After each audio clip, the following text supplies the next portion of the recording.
Op de provinciale dik tussen Wommels en Bolzert gebeuren regelmatig slimme ongelukken.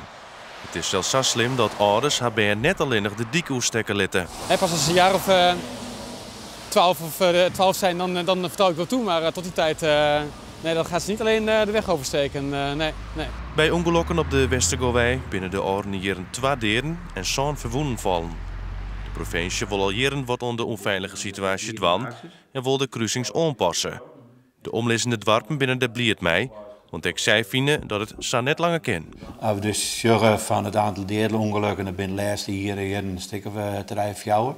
En dan ik de aantal botsingen wat in de kranten komt, maar ik de laatste botsingen die net in de kranten komen, maar eigenlijk gebeuren. Nou, die willen we vermijden. En dus op die manier is het heel belangrijk dat het dik wat aangepast wordt. Benamen oerstekkende fietsers binnen kwetsbaar, want het verkeer houdt hem vaak net onder de maximumsnelheid. Als je de auto's ziet aankomen rijden, die mogen daar 100 en dan moeten ze afrijden naar 70.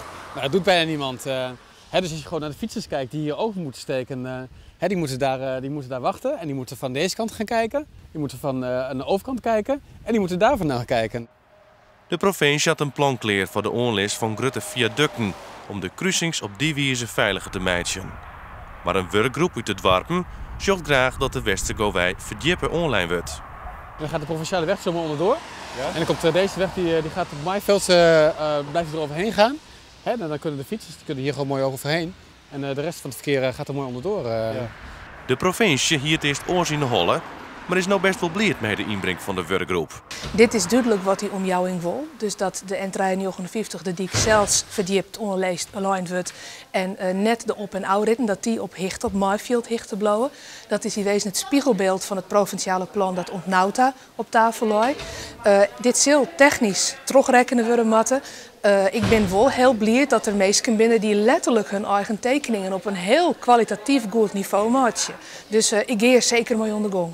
En ik hoop dat dan in de ring van 2016 dat ze dan beginnen en eind 2017 dat dan het spul verder ouder wordt.